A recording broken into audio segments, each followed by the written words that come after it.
Hey, everybody, it is time once again for the latest edition of Birds Weekly presented by the Inside the Birds Network. For that man right there, Ray Didinger, I'm Derrick Gunn. And Ray, Thanksgiving just didn't taste the same, or the day after Thanksgiving just didn't taste the same after watching that debacle at Lincoln Financial Field. Now, we spend a lot of time going over game scenarios in our mind leading up to a game. And for the life of me, what we witnessed Friday never even crossed my mind. I expected it to be a good game, hard-fought game, but I never expected to see a Bears team come in here, especially a Bears team under a first-year head coach that had won 5 games in the last 2 minutes of a game, that was still learning how to win, come in here and steamroll this Eagles team on both sides of the football the way they did. They did. Everything you just said, they did. I mean, you looked at the Bears as a team that was on the come. Yeah. I was willing to grant them that. Figure they started this year 0-2, and they came rolling in here at 8-3, same record as the Eagles. But I mean, they beat the Raiders by 1 point. They beat Washington by 1 point. I mean, there was the feeling that. I mean, I don't know how you felt, but I looked at the 8-3 and kind of thought, I'm not so sure it's legit. I thought the Eagles would win this game. I didn't think it would be easy because, let's face it, the way the Eagles have played this year, I don't know that any game figures to be easy with this team. But I thought certainly at home they would win it. I never expected it to turn into what it turned into, which was just a straight-up 60-minute beatdown. Is what it became, which leaves us to ponder the question of: is there hope for this team? Is there a coming back for this team, given where they are right now? I mean, you can say all you want about, they're still 8-4, they're still in first place in the NFC East, which is all true, but if you just look at the team and the state of the team right now, it's pretty hard to be optimistic about the future. I know people don't want to hear this, but the way the Eagles are playing right now, that Dallas team all of a sudden is coming around. They beat the last 2 defending Super Bowl champions in a span of 4 days. Now, granted, both games were at home for them, and they're a much different team at home in that dome than they are on the road. But the bottom line is they're slowly closing in on this Eagles team. Leading up to this game, Ray, after that debacle down in Dallas, all we heard all week long from this Eagles team, from the coaches on down to the players, we got to address the little details. It's about focus. It's about executing. It's about finishing plays. Second play from scrimmage, they get a false start. And I'm thinking, what the heck did they work on all week, Ray? Exactly right. I mean, that's story of the season, really. Story of the team is that kind of sloppiness, that kind of just dumb football, poor execution. I mean, we talk a lot about the play calling, which steers us right back to Kevin Patullo again. Like that's where the problems begin and end. And I'm not saying that there aren't problems there. There are, but there's just so much of that stupid stuff and just lousy execution and just poor football that, the play calls, that's part of it. But, I mean, the problems go way, way, way beyond that. There was my old friend, and you probably remember Mark Wicker, who used to be a columnist here in Philadelphia, really good writer. He's now living on the West Coast, and he's writing an online column now, which is called The Morning After, which I would recommend it to our viewers. Anybody that has access to the internet, try and find a website called The Morning After, and Wicker writes every day on some sports topic. And he wrote today a column looking back on the Eagles-Bears game. And he said something that pretty chilling, but kind of rings true. He said, with that TV shot in the fourth quarter of the fans heading up the steps and out the exits with the game still going on. The Eagles fans all in their green leaving at that with about 6 minutes to go. Wicker said, the feeling I had, the song that I heard ringing in my head was "Ding Dong, the Witch is Dead." Oh, man. Which is sort of just saying last year's champions, they're gone. And watching the way that game went down, I kind of get where he's coming from on that. It had that feeling. You had the feeling of, I don't know how you felt about it, Derek, but watching that game, the feeling I had was it was two teams going in different directions. Mm-hmm. You had a young, hungry team that wanted it really bad and are really starting to believe in themselves and are on the path to maybe doing big things, versus a team that looked old, tired, and frankly, not up to the task. That's how it looked. You can go through all the X's and O's, and we could do that all night if you wanted to. But on the basic level of which team looked like the better team, which team looked like it wanted it more, to me, it's the Bears. You look across social media right after the game and even through today as we tape this podcast, and a lot of people are already ready to give up on the Eagles for 2025. For me, I'm not quite there yet when you look at the rest of their schedule, which could be misleading, by the way. They do have a favorable schedule after they go past the Chargers. When you consider they still have the Raiders, they still have 2 games against Washington to play as well. But I'm teetering, Ray. I'm on that teeter-totter, and the teeter-totter is like this now in terms of, do I keep hope? Do I give up? Where are you at this point? Same thing. Yeah. Same thing. I'm not prepared to say it's over. I'm not prepared to say that it's done, that they can't make the playoffs. Because you still look at the roster and you still look at the talent there, and you can't deny it. It's there. But I'm looking at it the same way you are. I'm looking at the schedule and I'm seeing the Raiders look to me like they can't get out of their own way right now. So, that's a game that played in Philadelphia. I can't imagine any way they could lose that game. And you got to figure the 2 Washington games. The Commanders are, they're pretty much shot. So, those certainly are 3 winnable games. But even though the Bills are not having a particularly great year either, but you got to go up there and play them. And the likelihood is that the Bills will be playing for something. So I don't think that would be an easy game by any means. And then you got the game coming up on Monday against the Chargers, who have a very good defense. And as I know, that Jim Harbaugh, as an offensive play caller, man, he wants to pound the rock. And you give him a week and an extra day to study the tape of this game.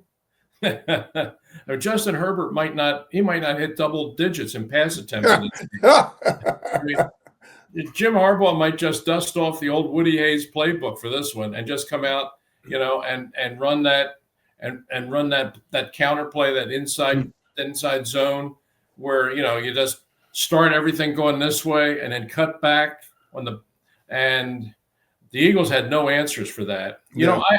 I was trying to figure out, had it ever happened before that a visiting team came into Philadelphia and played the Eagles and had 2 backs rush for more than 100 yards?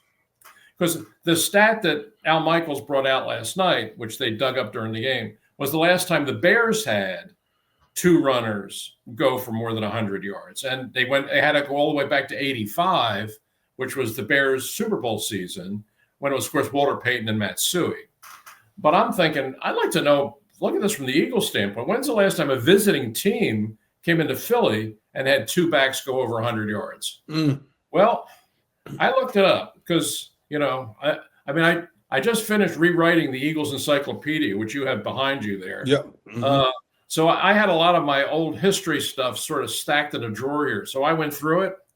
Derek, unless I'm missing one, and I don't think I am, I think the last time a visiting team came into Philly and had 2 backs rush for more than 100 yards in that game was opening day, 1960. Hey, one thing that always scares me is the latest financial scam. And with the holidays, it's all about finding the perfect gift. But this time of the year, not every deal is actually what it seems. You've got these scammers getting more creative to trick people into sharing their payment info through methods like fake shopping sites and giveaways. You know they're too good to be true. Luckily, Cash App's 24/7 fraud monitoring helps detect and alert for unusual card activity should someone gain access to your card. So you can act fast if something seems off. You can also lock or unlock your Cash App card instantly right in the app for extra control and peace of mind. Stay one step ahead of these scammers this season. Keep your money secure with Cash App. For a limited time only, new Cash App customers can use our exclusive code to earn some additional cash. For real, just download Cash App, use our exclusive referral code, SECURE10 in your profile, send $5 to a friend within 14 days, and you'll get $10 dropped right into your account. Terms apply. That's money. That's Cash App. Cash App is a financial services platform, not a bank. Banking services provided by Cash App's bank partners. Prepaid debit cards issued by Sutton Bank. Member FDIC. Promotions provided by Cash App, a Block Incorporated brand. Visit cash.app/legal/podcast for full disclosures. Oh, come on. Oh, you gotta be kidding me. Honestly, I think it was. And it was the Cleveland Browns, and the 2 backs were Jim Brown and Bobby Mitchell. Jeez. Who are now both in Canton. Yeah. They're both in the Hall of Fame. And I will still always contend, I think Jim Brown is the greatest football player I've ever seen. But that's it. And like I said, maybe I missed one somewhere along the line, but I don't think so. I think that's the last time that happened. The opener of the 1960 season. Okay. And guess what? Jim Brown and Bobby Mitchell, both great players. They didn't rush for as many yards as these 2 guys. Oh my goodness. Oh my goodness. Jeez. So that's the kind, when we talked about this being a historic beatdown, that's how historic it was. Right. Not just 2 backs, but 2 backs listed on the roster at 5'8" and about 205, 207. You would have thought they were Earl Campbell and Jim Brown running out of that backfield. I mean, at the end of the first quarter, the Bears had 84 yards rushing against a defense that was giving up 115 a game. At halftime, they had 142. At the end of the game, they had 281 yards rushing as a team. I'm still trying to get that to soak in. The Eagles' defense, which had been tough and which had bailed this team out time and time again all season, and was tough against the run, gave up 281 yards rushing. And it wasn't like the Bears were using any plays of trickery. They just lined up and just took it to them, right? Yeah. How many times did you see that same play where you start one way, you get the blocking going one way, and then the back just comes up and just cuts out and just cuts to the open side, cuts out the back door? Over and over again, and it was there. You said the 281 yards. I mean, that's a pretty stunning statistic. But rushing first downs for the game, Bears had 17, the Eagles had 2. So this was just total domination at the line of scrimmage. The Eagles, I know you worked with Seth Joyner on the game, so I know what Seth's reaction must have been sitting there watching 4 quarters of guys not getting off blocks, linebackers not filling holes, missed tackles all over the place. I can only imagine what Seth was saying about that.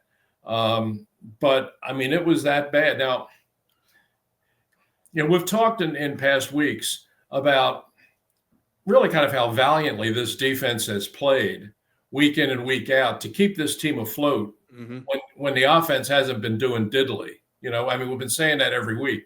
I mean, the defense, heck, I mean, the Green Bay game and the Detroit game, the defense won those games for you because the offense didn't do anything. But this was one game where all of a sudden, I mean, the defense just completely fell apart. And anybody that had been paying even a little bit of attention to the Bears, if you watched them at all this year, the one thing about them is, man, their offensive line was good, and they were physical, and they had and Ben Johnson, he has an approach to this team. I mean, they've got an edge to them, and they come in and they're going to try and prove to you that they can be more physical than you are at the line of scrimmage, and they're going to win at the point of attack. That's the way this Bears team is built, and that's the way they've played. And they certainly, I mean, they've been good all year. That's how they got to 8-3. And they said this after the game, this was their biggest win of the season. To go on the road against the Super Bowl champs into their stadium and hand them that kind of a beating.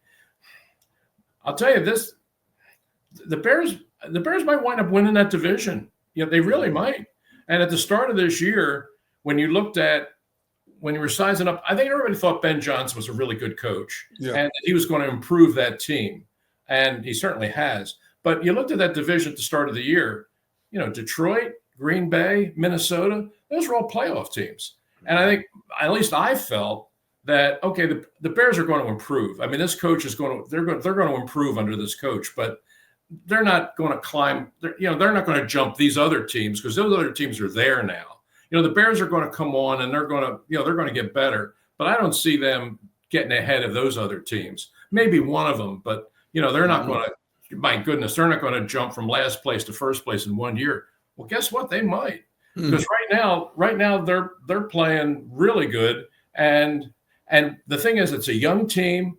And with each one of these wins, they're just getting more confident, and this win against the Eagles on Friday is going to just take their confidence up even higher.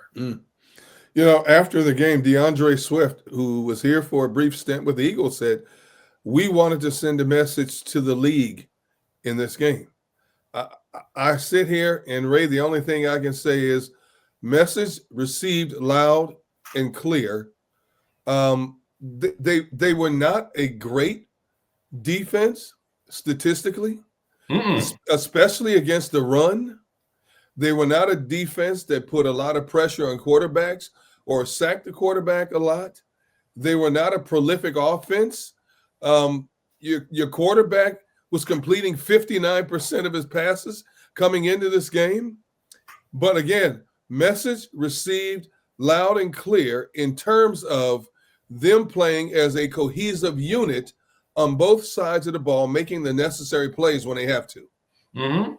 Yeah. I mean, the one defensively, I mean, they were 25th in this category. They were 27th in this category. I mean, defensively, they had not been good. They're giving up yards or giving up points.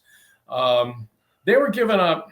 I mean, this stat was almost jaw-dropping to me. They were worst in the league giving up yardage on first down. Like, they were giving up almost 7 on the average for the whole season, 7 yards on every first down play. How do you take those defensive stats and translate that into an 8-3 record? It just didn't seem to make sense unless you went to the old giveaway takeaway. You look at the number of times. I mean, 16 interceptions, 24 takeaways. I mean, they were like way ahead of everybody. So that was the great equalizer. And that was one of the things you and I both talked about last week was, well, yeah, that seems to be how they're winning the games, is that they're taking the ball away from the other team. But we all know now that the Eagles, they never turn the ball over. I mean, that's the one thing they don't do. They don't make a lot of big plays. They don't score a lot of points, but they don't turn the ball over. Well, guess what? In this game, in a couple of big spots, you did. And it was just enough for the Bears to come in here and win a game that I don't think very many people thought they were going to win, but they won it, and they won it convincingly. As we were talking about, the Bears were running a basic zone blocking concept. Push everybody one way, back goes out the back door the other way. I can't remember the last time, Ray, to be honest, where I saw Jalen Carter and Jordan Davis get manhandled for 60 minutes of football when they've lined up together. And to me, Ray, and this is my own perspective, my own opinion, to me, it looked like not just those two, but the entire defensive front was going through the motions at times. It's like they would just, if a blocker just pushed them one way, it was like they were just dancing with them in one direction until somebody else would make a play somewhere else.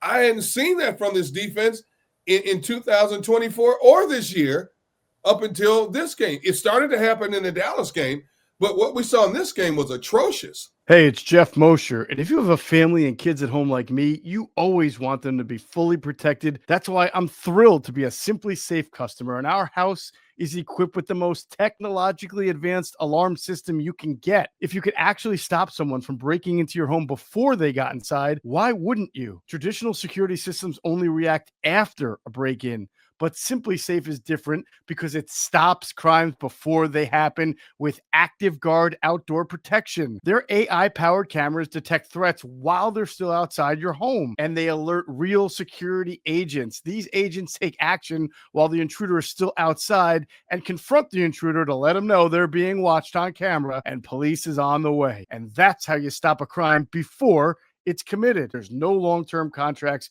or hidden fees. You can cancel anytime, and it comes with a 60-day money-back guarantee. Try it and see the difference for yourself. Do not miss out on Simplysafe's biggest sale of the year, 60% off. Our listeners get 60% off a Simplysafe home security system at simplysafe.com/bird. That's simplysafe.com/bird.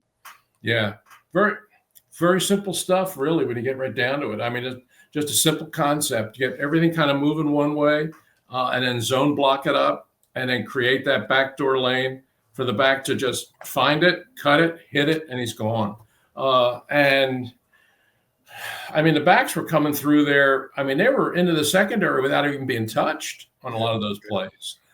It was a very, very well designed and very well executed running game. Heck, I'll tell you, Gunner, I'm watching that game, and the way they're running the ball, I'm thinking, why is Ben Johnson even throwing it one time? Yeah. You know, because I mean, the kid, Williams, he finished the day 47% complete. I mean, he was only a 59% completion guy going in. Mm-hmm. He finished completing 47%. He was under 50% in the game on a day when you have absolute total control of the line of scrimmage. Your backs are ripping off 7-8 yard gains like they're nothing. You're playing in a day when it's cold and there's winds blowing 40 miles an hour. Heck, I don't know that I would have thrown 5 passes in the whole game. Yeah. I was a little bit surprised that Johnson threw it as much as he threw it. But of course, they get the win easy anyway. But I mean, they had such control of the game, and they were so totally neutralizing the Eagles' front seven that I'm actually surprised that Johnson ran it as much as he did. I'm sorry, but that he passed it as much as he did. Yeah. They ran over 80 offensive plays in this game. 85. Over 80 plays in this game, Ray. And Caleb, the one thing he has a strong arm, but he has an inaccurate arm as well. But that one pass he threw on the play action quarterback bootleg, when he rolled out to his left and in the wind, floated that pass 28 yards to Komet for that touchdown. That was a thing of beauty. I think that was his best pass of the day. Yeah, I mean, he doesn't make a lot of great passing plays, but what I've seen of him, I've watched this Bears team play 5 times now this season. He makes the necessary throws when he has to. I mean, he's still got a long ways to go, but Ben Johnson has done wonders in terms of building his confidence and understanding how to read defenses. He doesn't always get the ball to where it's supposed to go, but he gets it there when he has to, and that has significantly contributed to the success of that team. Yeah, and he can run when he has to, and he can and he'll get out of the pocket and run for that big first down to keep a drive alive. He can do that. The one thing you can see with him, and this is where he will over the next couple of years make his greatest improvement, and maybe really, really come on as a passer, is just his mechanics are just not good. I mean, his footwork is just not good. I mean, some of the poor throws he had in this game, and I understand the wind was a factor for sure, But some of them, I mean, he still just doesn't get his feet under him. He throws a lot of balls off balance. Balls hang up, balls sail on him. And that's just mechanic stuff. I mean, he's got the strong enough arm. He's got a very strong arm. He just has to get his whole body underneath those throws. And that's just mechanics. That's just repetition. And we saw, we saw what Johnson did with Jared Goff in Detroit in terms of making him a more efficient passer.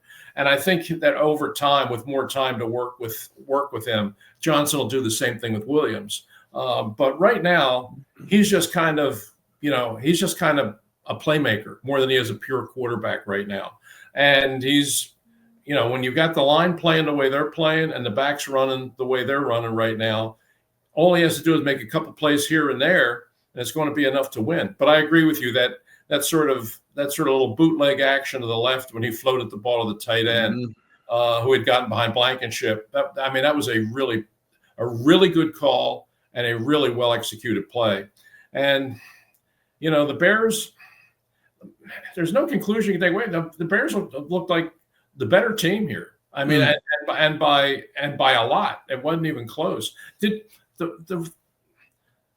And yet, there was the score was so close for such a long time. Even though the Bears were completely dominating it, you kind of got the feeling, at least I got the feeling, the Eagles weren't playing well at all. The Bears were in complete control, but you kind of got the feeling, okay, the Eagles are playing bad, but they're going to get a break or two here. And they're going to score, and they're going to go ahead, and they're going to win the game, and we'll be saying when it's over, oh, it was ugly. It was another ugly game, but they found a way to win. We thought it was going to be another one of those, and it wasn't. I mean, they had their opportunity there where they score the one touchdown, they get it to 10-9, and typical of the season, Elliott misses the PAT. Okay.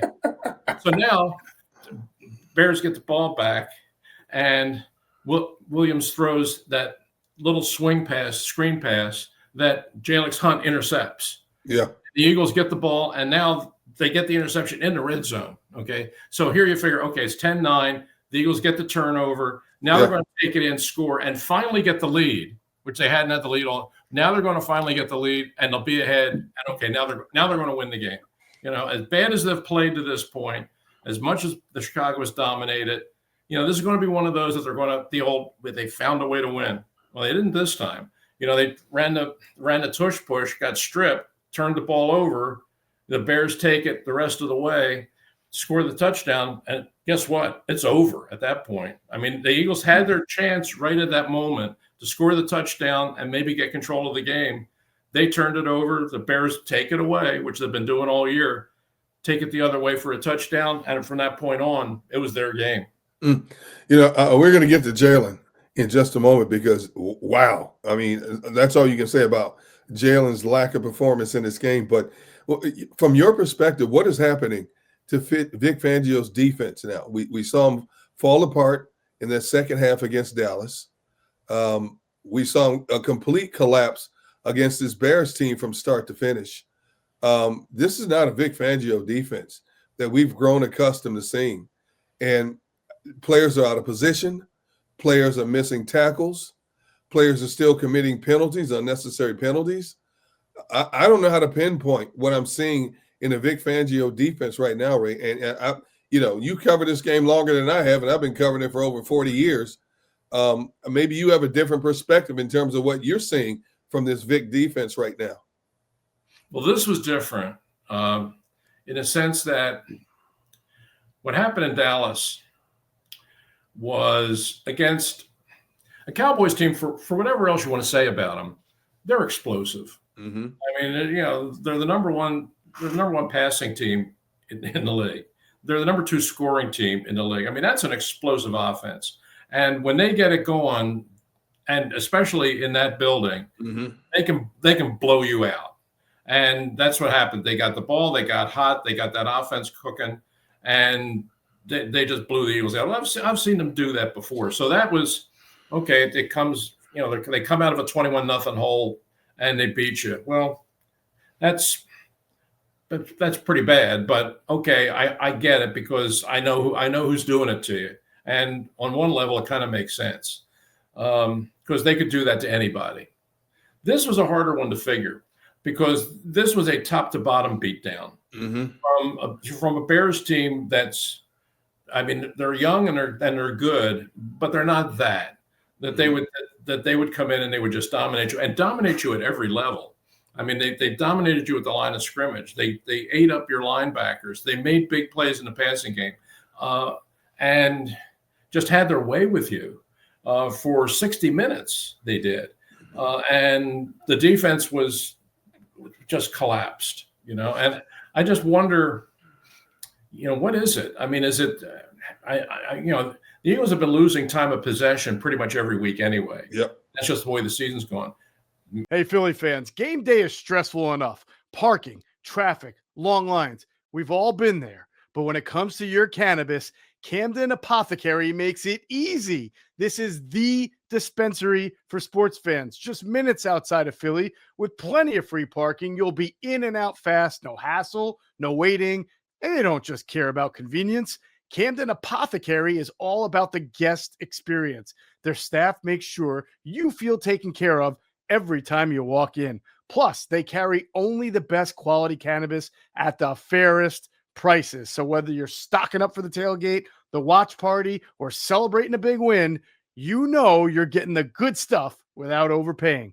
They even show love to the community with specials for fans, students, service members, and healthcare pros.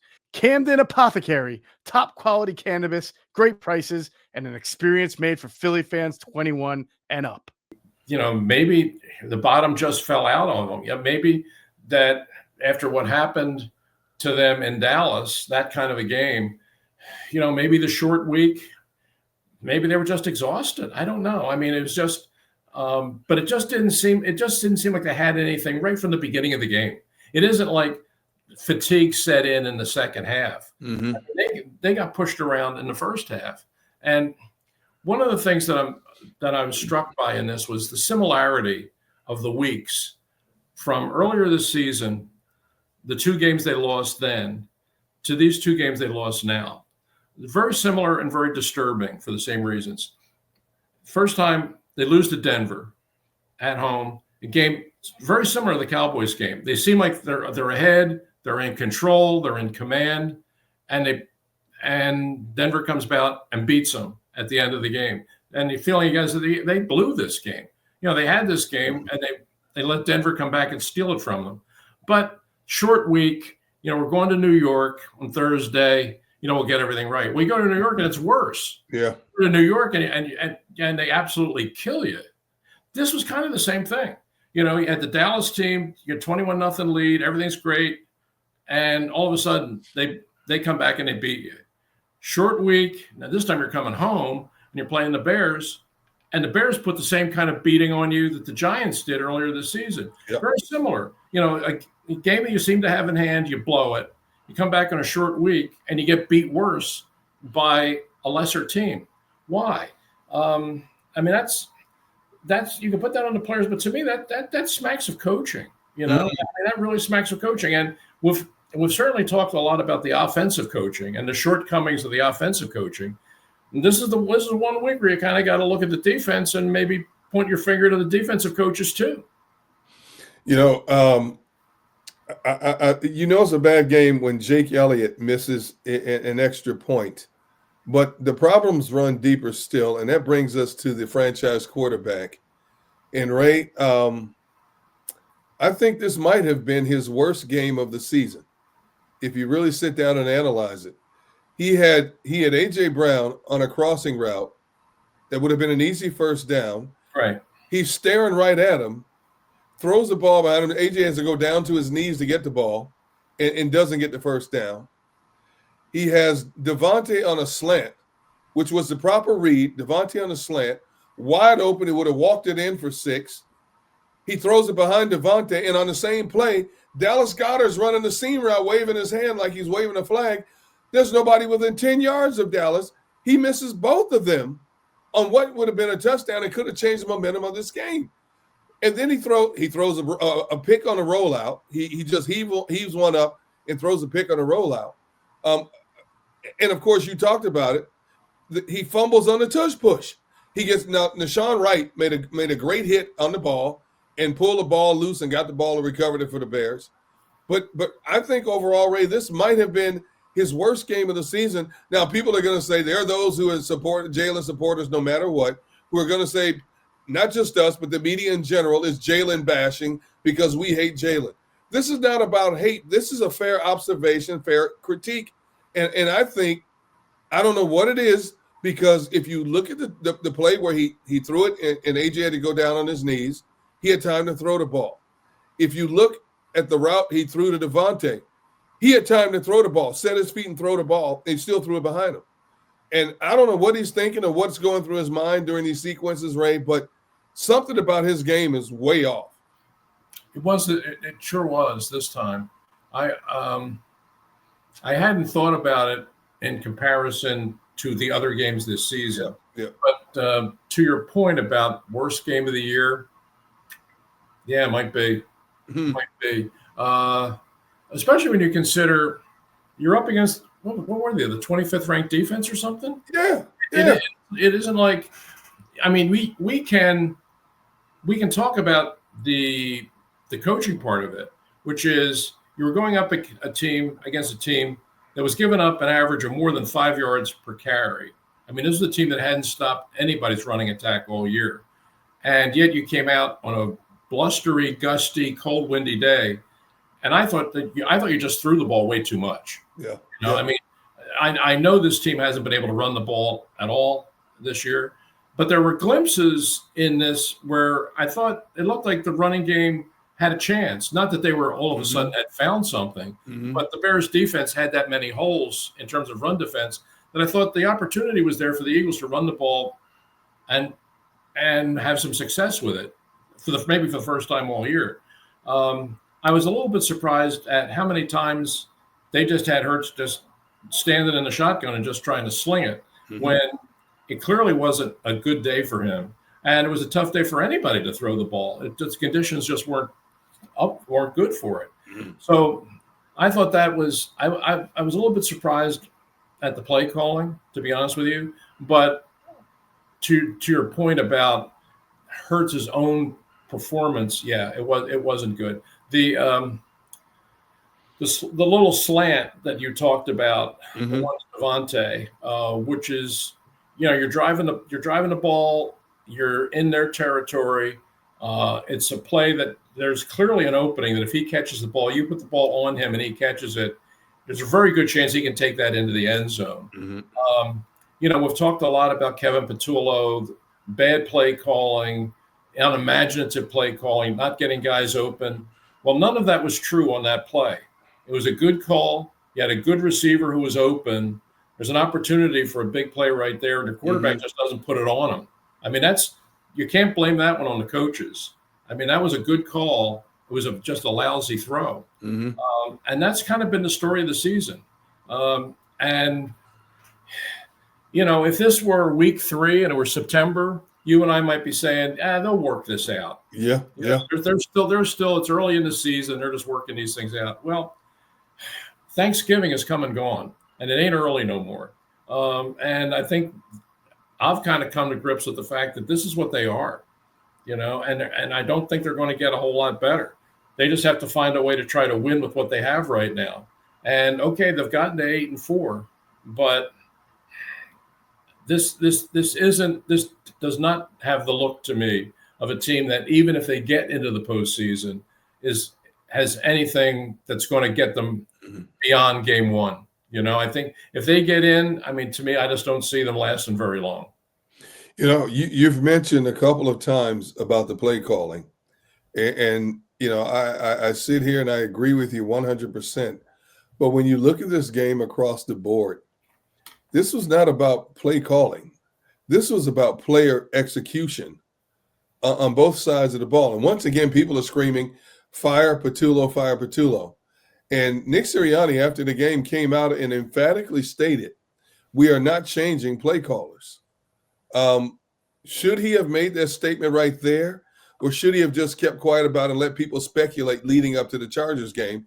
Because now people are even more irate that Nick is standing his ground and he's supporting Patullo 100%. And again, I will also emphasize in this game, as it was the case in the Dallas game, this is not about just play calling, player execution. I mean, quarterback missing reads, missing throws, the offensive line not sustaining blocks, the defense getting mauled, across the board for 60 minutes. Can you make a change right now? I don't know about you. I don't want to see Nick Sirianni calling plays. Who are you going to promote from within? You're not going to bring an outside play caller in, maybe an outside consultant to look at your overall scenario and give suggestions. But can he do anything differently now in terms of as we hone in on Patullo to do anything different to change what is going on right now? I don't know. Nick has now been asked that question more than once. Yeah. In some of these games, the questions come up after games. The question has come up during the week during his press conferences. Are you considering changing the play callers? And he has been absolutely adamant that no, Kevin will continue to call the plays. He hasn't even hedged on that or paused before he answered. It's just a blunt no. No, Kevin's going to continue to call the plays. I'll take him at his word that that's what he wants to do, that's what he feels it should do. But I don't know. I mean, behind the scenes, what if the owner says, I've had enough and calls, when we know now over the last with experience going back to Doug Peterson, that if things aren't going Jeff's way, Jeff has no problem calling the coach and saying, no, that this isn't working. This coaching thing is not working. We need to change. Hey, I still like a good night out, but I'm not always in the mood to drink. And that's why I looked for a great alternative and I found one. It's called Sol's Out of Office Gummies. You get the same light, happy buzz, but you don't have the hangover. There's no sugar and you don't get that awkward feeling the next morning. They help me unwind and ease into my evening without the alcohol or the next day fog. Sol is a wellness brand that believes feeling good should be fun and easy. Sol specializes in delicious hemp-derived THC and CBD products designed to boost your mood and help you unwind. Their best-selling out-of-office gummies were designed to provide a mild, relaxing buzz, boost your mood, and enhance your creativity and relaxation. With 5 different strengths, you can tailor the dose to fit your vibe. From a gentle 1.5 milligram microdose to their newest 15 milligram gummy for a more elevated experience. They've also got a variety of products specifically designed to help you get a better night's rest, including Sol's top selling sleep gummy, a fan favorite for deep restorative sleep. So bring on the good vibes and treat yourself to Sol today. Right now, Sol is offering our audience 30% off your entire order. So go to getsol.com and use the code BIRDS, BIRDS. That's getsol.com, promo code BIRDS for 30% off. Could that happen? If I wonder, and the other thing I'm wondering is that Hard Knocks series, what they call Hard Knocks in season thing, is beginning like now. And it's going to be on the air. It's probably getting on the air right about now. This is going to be the all access cameras in the meeting rooms, cameras in the locker room and everything with all of the NFC East teams. So the NFL Films camera crews, they're going to be down at NovaCare, and they're going to be filming all kinds of stuff. And they're going to be wanting to dive into what the hell's happened to the Super Bowl champs? What's happening behind the scenes? What kind of conversations are they going to overhear about all of this stuff? And we saw what the Hard Knocks thing did with the Giants last year when they were in the office of Joe Shane, when he just told the owner that I'm not going to sign Saquon Barkley. Yeah. And all of a sudden it's out there for the whole world to see. Okay, what are those cameras going to see and hear inside the Eagles right now? I mean, the Eagles do a pretty good job of walling off the media, limiting the access, controlling the message, as we like to say. You can't do that with these, with the way they shoot these Hard Knocks thing.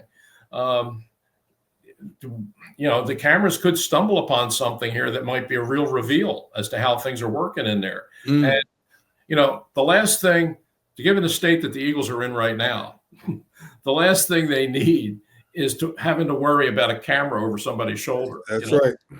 But now they don't have any choice. It's there.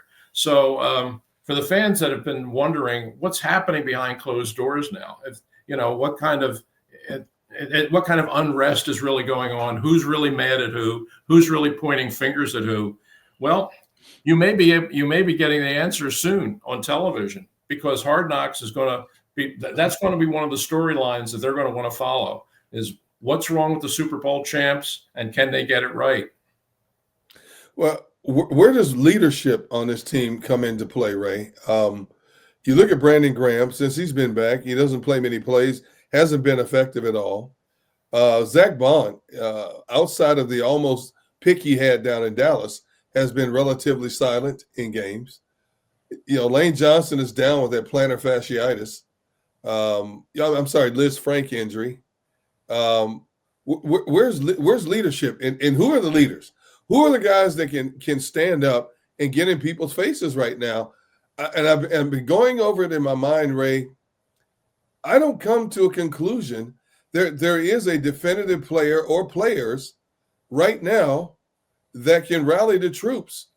They're going to have to do it collectively, but I don't see a definitive player who can step forward and bend people's ears and get them to listen right now. No, you're right. I mean, and that's one of the things that we talked about earlier this season. Yeah.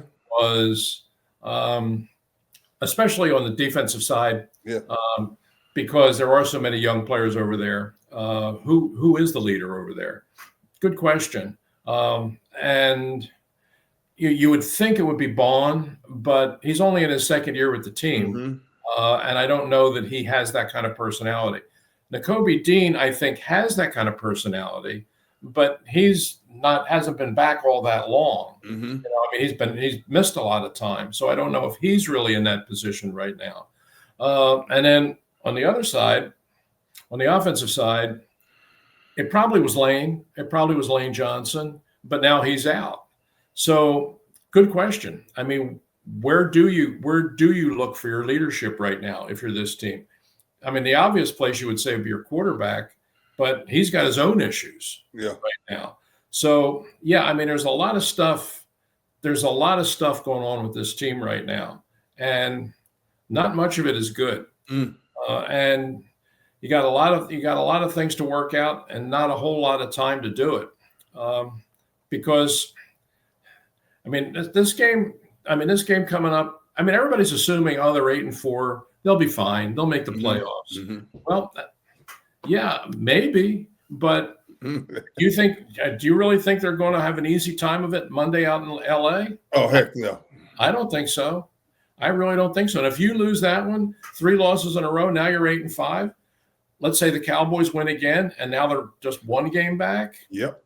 It's it really is amazing from where we were how many weeks ago 3 to where we are now. Yeah. That this team is fighting for their lives. But the one thing it's been true from the beginning is, there's been something missing with this team right from the start. Mm-hmm. They've won some games, they've scraped out a few. The defense has just saved them a couple of times. Mm-hmm. The offense has never gotten it together ever to this. And right now that is still true. And so that they find themselves in this position right now, it's scary, but not surprising. Mm. Well, this is a team indeed that has a lot of soul searching to do. They have some extended time off now to get ready for what's going to be a rugged encounter against the LA Chargers out west on a Monday night.